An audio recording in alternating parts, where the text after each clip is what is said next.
Olá, sejam bem-vindos, bem-vindas, bem-vindes ao canal Tocando o Coração, Enxergando a Alma. Eu sou Patrícia Ziane Benites e mais uma vez estou aqui trazendo uma conversa muito legal e acho que vocês vão adorar com o Jorge. Mas antes da gente passar para a nossa conversa, curtam, compartilhem. Quem está se chegando no canal agora, se inscrevam, ativem as notificações, né? Para que assim, no momento que eu estiver postando um novo vídeo, vocês possam estar recebendo. E hoje a gente está aqui, né?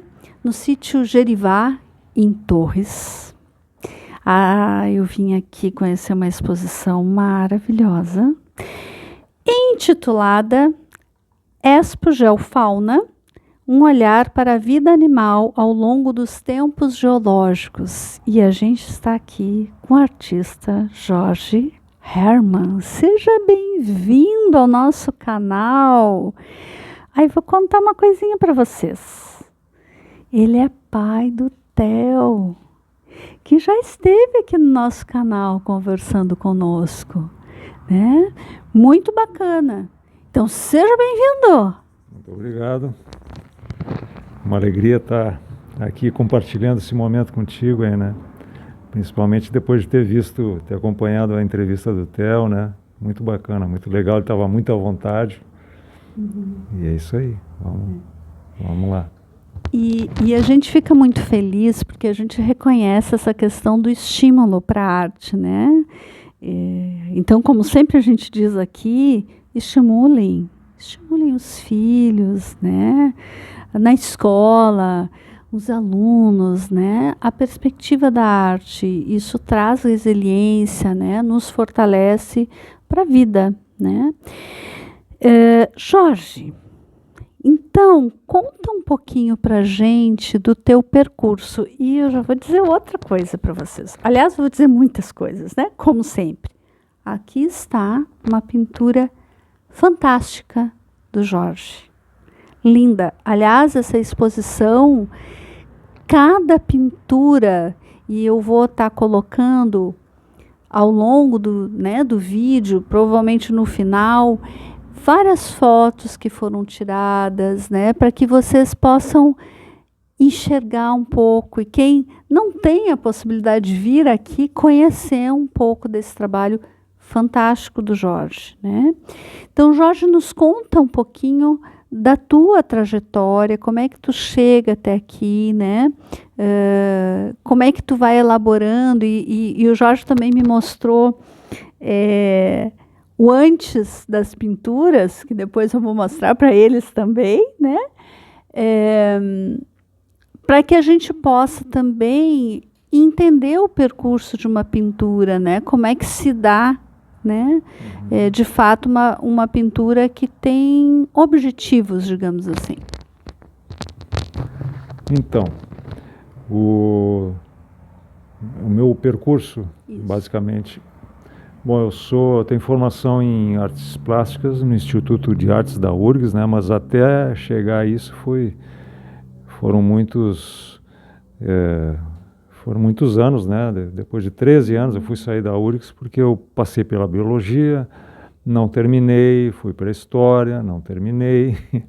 Aí eu prestei vestibular de novo, já tinha uma certa idade, aí então acabei me formando em artes plásticas, mas essa passagem pela biologia e pela arqueologia, basicamente, né? Eles foram muito úteis, assim, porque foram vivências que eu acabei utilizando para trabalhos que surgiram depois, entre os quais estão esses que estão sendo expostos aqui, né? Mas um artista nunca está pronto, né? Ele é sempre uma caminhada.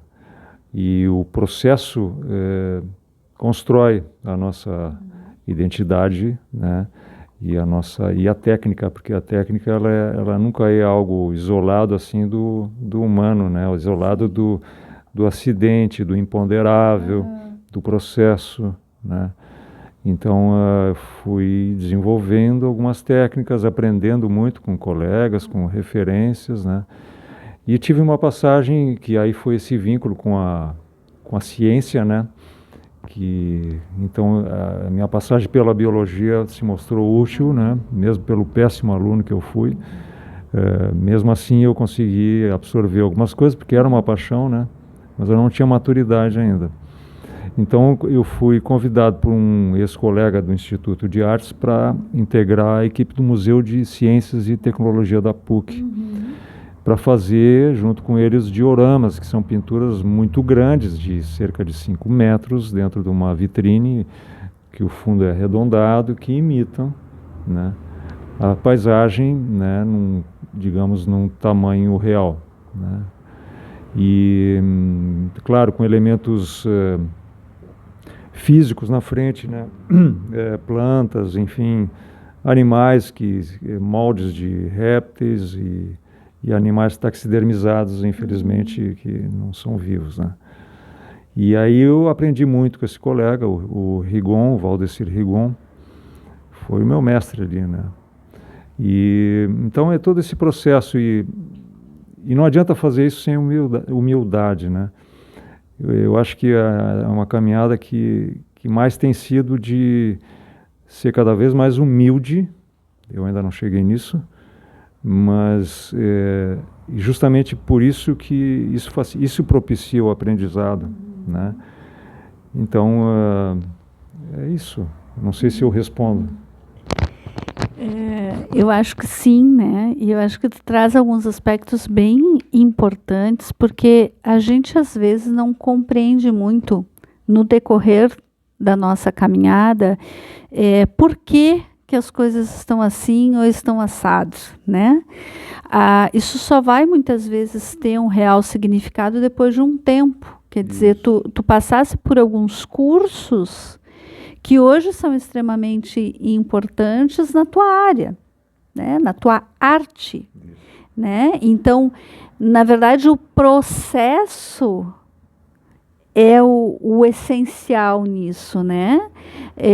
E muitas vezes a gente fica bastante angustiado, puxa, mas por que isso não dá certo? Por que eu não consigo me fixar nisso? Por que né? E a gente fica rodando, mas aquilo tem um porquê que necessariamente naquele momento que a gente está vivendo pode não ser claro. Mas todo esse percurso do Jorge fica completamente visível nas tuas pinturas, Jorge. E são lindas, são de uma riqueza. Assim, eu fiquei encantada com a profundidade, com a expressão, né? E é realmente uma grande habilidade conseguir trazer isso, né? Para tu olhar para uma tela e tu ver uma verdade, né? Tu te transpor. Eu fui enxergando as pinturas do Jorge e era como se que eu fosse lá, né? De tão verdadeira.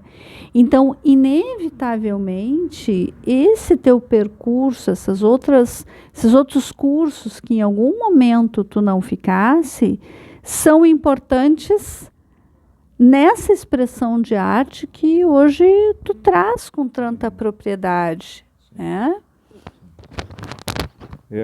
Existem algumas metáforas estéticas, gráficas, na verdade, que eu acabo desenvolvendo nas oficinas de desenho, né? Eventualmente eu faço oficinas de desenho de percepção da paisagem através do desenho, né?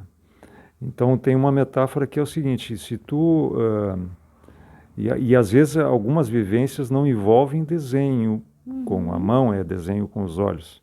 Então assim, tem uma vivência tipo assim: eu levo uma pessoa com os olhos vendados e coloco ela de frente para um tronco de uma árvore, de forma que ela não possa identificar propriamente o que seja aquilo que ela está vendo. Ela vê uma textura, ela percebe que é madeira, às vezes até não, porque ela está muito revestida de líquens, enfim, e aquilo ali não dá o contexto. Aquele é o momento que ela está vivendo. A venda é colocada de novo nos olhos, ela se afasta, aí se pede para essa pessoa imaginar o que era aquilo, o contexto do que ela estava vendo, aí se tira a venda e ela percebe que né, aquilo que ela estava olhando, primeiramente, que não estava contextualizada. Um tempo depois ela olha e percebe que aquilo ali tinha um significado. Então, isso é para dizer o seguinte, que a arte, ela não é exclusividade, ela não é prioridade do artista. Os artistas não teriam, digamos, a sua relevância, e alguns nomes, por exemplo, não teriam se sobressaído se não fosse o olhar do artista que é o espectador, né? E eu não estou dizendo que você, espectador, teria, digamos, o saco, né, por exemplo, para fazer uma coisa detalhada, uma paisagem detalhada. Talvez tivesse a capacidade se tivesse o interesse. Tá? Então tem uma coisa que é muito problemática, que eu vejo muito as pessoas dizer assim, tu tem vocação, eu não tenho. Como assim? Se tu percebe que eu tenho vocação, tu tem vocação para perceber que eu tenho vocação. E isso implica em que tu tenha uma percepção estética, né, que te habilita a ver o valor disso, né? Se tu tem isso, provavelmente, se tu tiver interesse, tu vai desenvolver um viés que eu não vou desenvolver, porque tu não é eu. Tá? Então, isso está na mão de todo mundo. Tá? E isso, na mão de uma criança que não tem os medos que a gente tem, né? Isso é empoderador. Isso é um canal de expressão que, justamente por não usar as palavras, né, é tão potente e curativo. Isso na mão de um adulto também tem o mesmo valor, né? Nas oficinas que eu desenvolvo, as pessoas que não têm experiência, elas já vêm se desculpando assim, eu não sei desenhar nem um boneco de palitinho. Eu digo, isso é legal, porque tu não tem vícios e tu vai aprender, vai descobrir muitas coisas aqui. E eu vou descobrir contigo, porque eu não sou tu. Né? Bom, milhões de coisas enquanto estava falando, obviamente, né? Já estavam aqui, né? Me cutucando, óbvio, né? A gente muitas vezes fica preso a estigmas, padrões, rótulos, coisas que nem sempre são a nossa essência. Né? Poder compreender que todos nós temos inúmeras capacidades e a partir do nosso olhar e da nossa direção e do que a gente deseja expandir, aprender, é possível. Uma criança não tem os vícios que os adultos têm. E isso é muito importante para que, claro, quanto mais cedo a gente aprende a desenvolver isso, né? E é por isso que muitas vezes aqui no canal eu trabalho tanto e falo tanto do estímulo à arte nas crianças. Por outro lado, enquanto adultos, também se possibilitar, se descobrir em outros aspectos que não são aqueles já conhecidos, ou aqueles que em algum momento a gente escutou, porque muitas vezes são coisas que a gente escutou que estão reverberando, né? Quantas vezes, quando criança, e há algum tempo, eu espero que isso não seja mais uma realidade, mas se dizia que tinha que fazer um desenho, o céu tinha que ser azul. Né? Tinham tudo um padrãozinho que tinha que ser assim, tu tem que reproduzir, tu não pode criar. Né? Então, muitos de nós vêm com a carga de coisas que a gente escutou e a gente não experimenta, não é porque a gente verdadeiramente talvez não goste ou não tenha desejo, é porque a gente se acomodou naquela perspectiva. Boa, isso. Né? Então, se a gente puder quebrar um pouco esses estigmas, né, e se experimentar para até saber, eu vou gostar, não vou gostar? Isso. Então, a gente desenha sem saber. A gente desenha sem saber. Ó, estou desenhando. Desenho é gesto. E o gesto é o sangue do desenho. Ele é expressão. Né? E a nossa expressão, ela não é só palavra. O nosso corpo está sempre expressando muitas coisas. Né? E a gente não pode ser movido pelo medo. O medo, ele desvitaliza a gente. Né? E cada pessoa tem uma experiência de aceitação ou de rejeição quando criança, quando desenhava na escola. E a quantidade de pessoas que eu converso, assim, que tiveram experiências ruins, com professoras que não... Enfim, isso era uma questão da época, né? O céu era azul, tinha que desenhar certo. Então muita gente se reprimiu a partir de comentários que... Né, o que é isso? Ah, mas não está parecendo com o que tu está dizendo, né? Isso ali é um tal bicho. Ah, não, mas é assim. Não, não é assim. Aquilo é um desenho de uma criança. Né? Respeite a criança. E a criança vai desenhar a sua percepção daquilo que ela está querendo desenhar e pronto. Não tem que ter um significado, atribuir todo um significado, né, cheio de palavras para justificar aquilo. Não, aquilo por si só já é justificável. Né? E a arte dá essas lições aí ao longo da história. Então tem episódios assim que falam, né? A gente nunca sabe quanto isso é verdade, mas, por exemplo, o Degas, que era um cara vinculado aos impressionistas, não sendo propriamente um impressionista, ele, numa aula, não sei se ele dava aula, mas, enfim, de algo saiu esse evento aqui. Então, ele estava dando uma aula, vamos fazer de conta. Está num livro, tá? Aí, então, o aluno pergunta para ele, professor, aquela árvore ali, está complicado de desenhar, como é que é aquilo ali? Aí ele pergunta assim, mas que árvore? Ele estava dizendo o que com isso? Precisa desenhar a árvore? Se ela está tão complicada, ou precisa desenhar tal qual ela é? Não. E aí tem um outro cara que muito tempo depois disse uma coisa mágica, que é o Picasso. Ele dizia, o desenho é uma mentira que fala a verdade. Então, quando ele está dizendo isso, qualquer desenho que eu fizer da árvore é o desenho possível para mim fazer naquele momento. Então, alguma coisa dela eu estou trazendo para cá. Né? E a realidade, ela é assim. A gente trabalha por lacunas de memória. Né? Então, de tudo que está acontecendo aqui agora, né, no dia de hoje, eu vou lembrar o quê?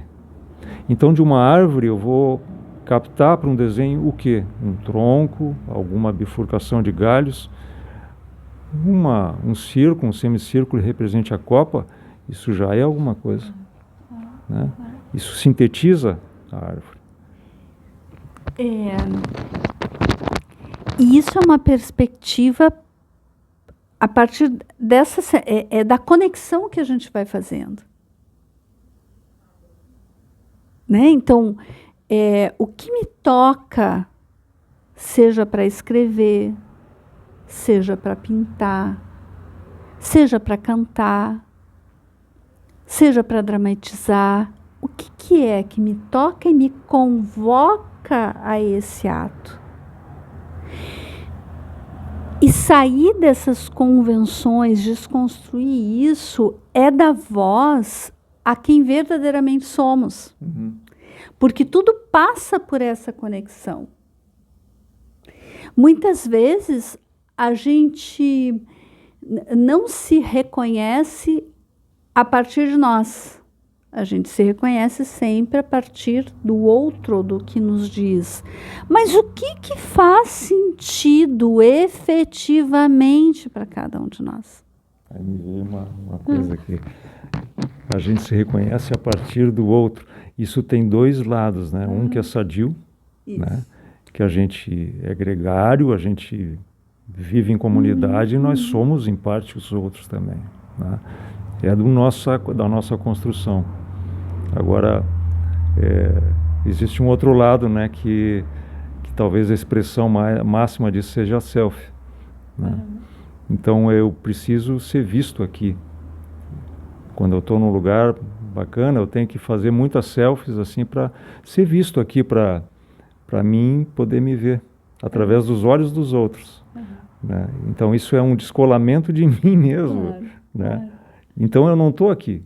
Em parte eu não estou aqui, eu estou lá olhando para mim, através do outro que vai dizer, ah, que legal, como tu tá lindo, ou como tu tá feio. Certo. Isso é muito complexo e muito interessante, assim, né? Abre um leque para a gente refletir. Eu acho que essa é a nossa proposta, né? Aqui também. A partir das diferentes expressões de arte, poder, de fato, fazer esses processos de reflexão, né? O que me chama a atenção? Né? O que me fez me conectar? Teve, por exemplo, várias pinturas aqui que eu me conectei pra caramba. O que me chamou a atenção? O que naquela pintura fez sentido, né? E tem uma conexão comigo, né? Então, de fato, assim, são coisas muito complexas e importantes, porque o que a gente está tentando fazer, né, Jorge, é exatamente fazer esse processo de reflexão, né, sair do automatismo, né, se reconhecer como seres capazes, potentes, né, que temos o direito, não é somente a sobreviver, nós temos direito de viver. Sobreviver é o mínimo, é o básico, mas nós temos direito a viver, né? A ter uma vida mais digna, a ter uma vida com qualidade, né? E a gente pode buscar isso, a gente precisa aprender a buscar isso, né? E não somente com uma carga toda de sofrimento, mas também podendo descobrir o que de fato me dá prazer. Né? Então, assim, eu fazer as tantas selfies, tu falasse isso, eu me lembrei que eu já fiz várias aqui, né?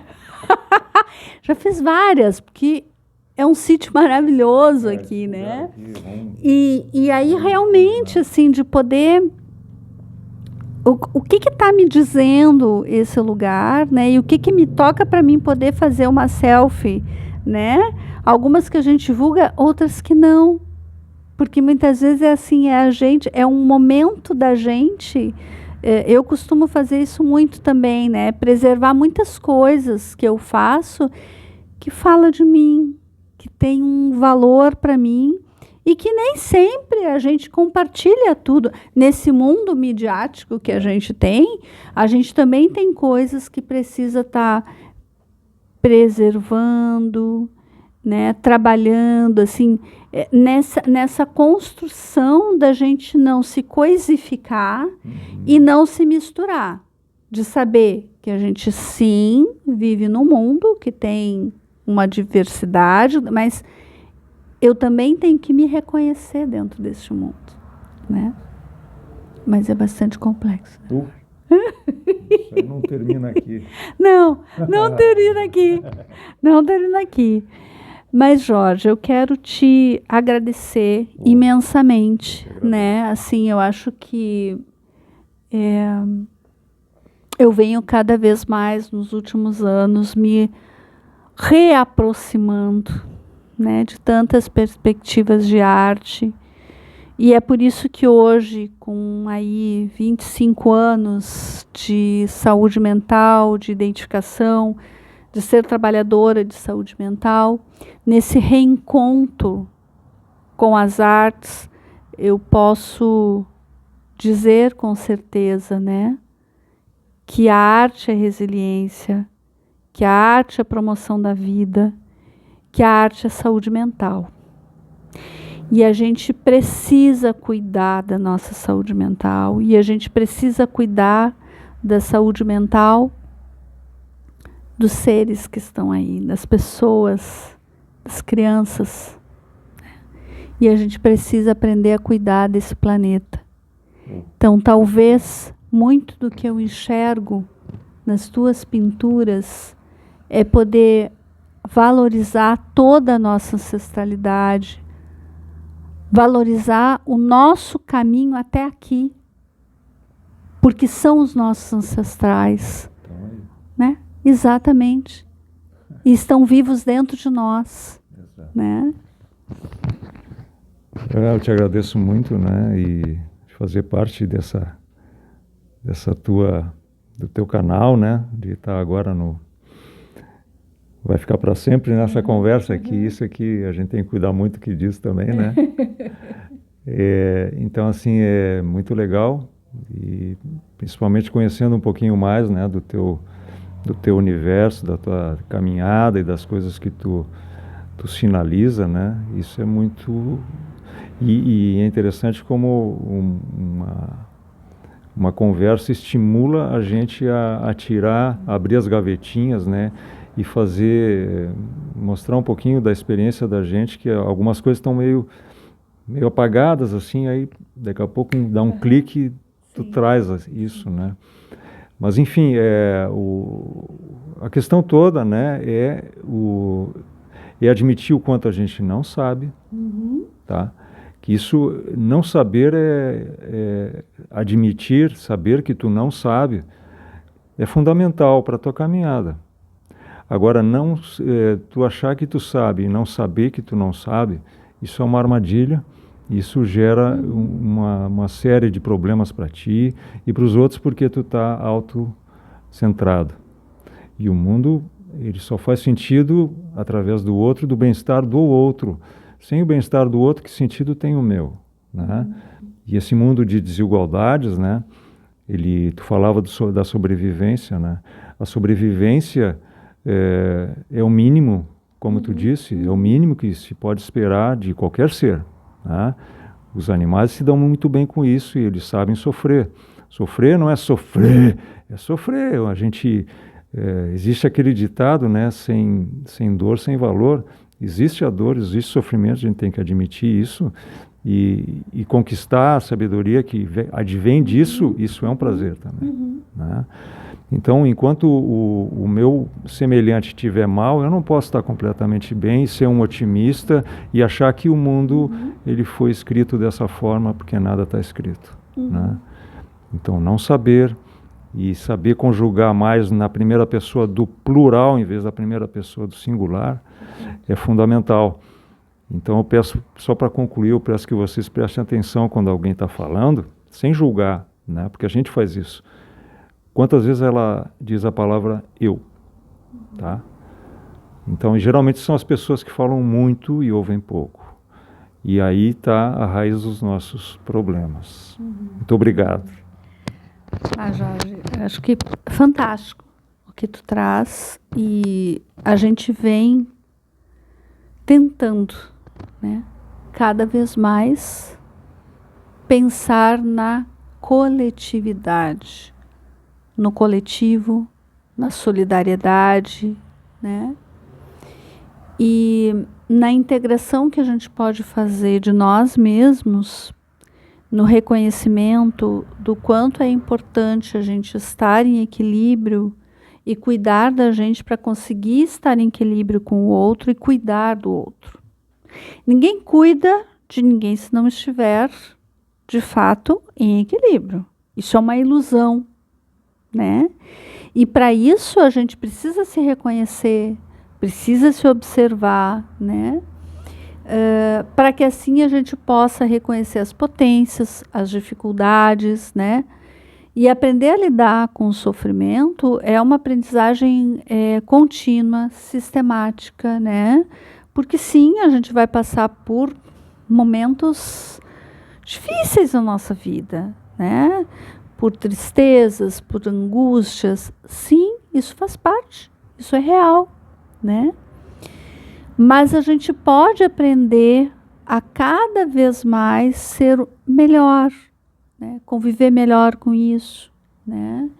para que assim a gente também consiga enxergar para a dor do outro de uma outra forma, né?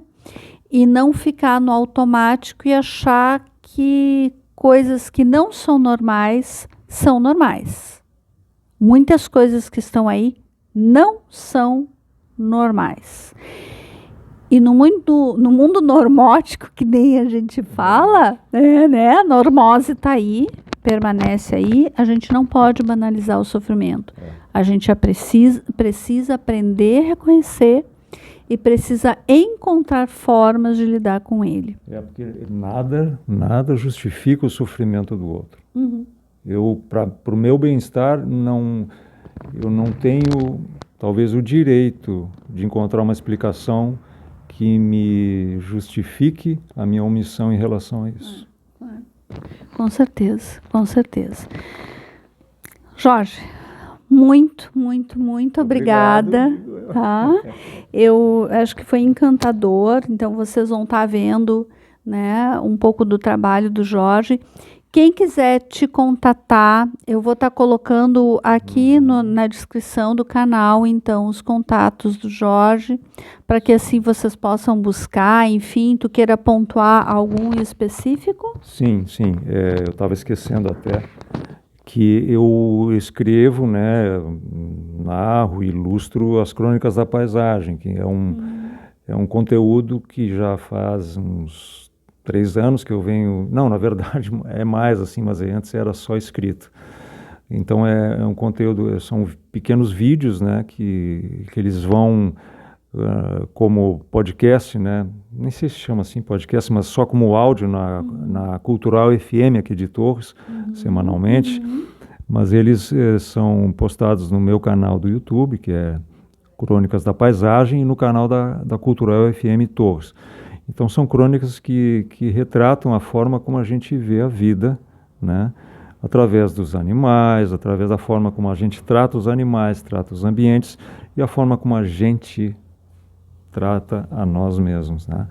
Então, e esses conteúdos, eles precisam, meu propósito é fazer com que isso ganhe novos horizontes, conhecer novos lugares para poder trazer um olhar da arte a partir da percepção de um artista para outros lugares que fora essa região de Torres, que é por onde eu tenho, por enquanto, transitado.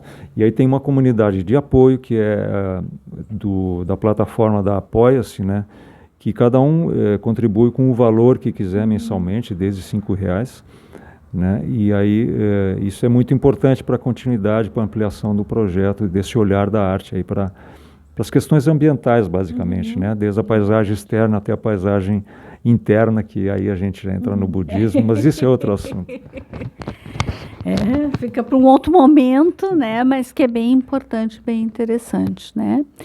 Então, gratidão, né, a vocês que também nos acompanharam, né, escutando, né, assistindo, né, essa conversa de hoje. A gente agradece, né,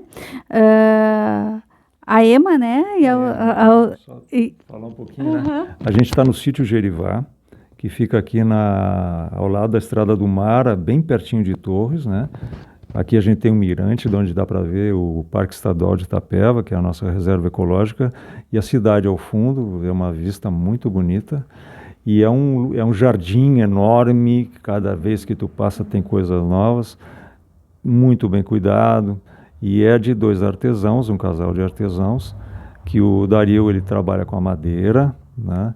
E a Ema trabalha com velas modeladas e aromatizadas, enfim. E tem os trabalhos do Paulo França, que é um artista local também, muito vinculado à questão da paisagem. Então é um lugar que tem que conhecer, que é maravilhoso. E a gente agradece muito a eles o acolhimento, né? Quando eu estava entrando aqui, o sorriso da Ema era algo encantador, né? Que eu comentei com quem estava comigo. Olha, ser recebida com esse sorriso, que lindeza isso, né? E é muito bacana. Então a gente agradece. A gente também vai colocar o contato do sítio aqui na descrição, né? O endereço para quem estiver aqui por Torres, né? Vir também poder conhecer esse espaço tão bacana, tá? tá bem? Então, gratidão infinita, como eu venho dizendo sempre, sejamos luz. Até a próxima.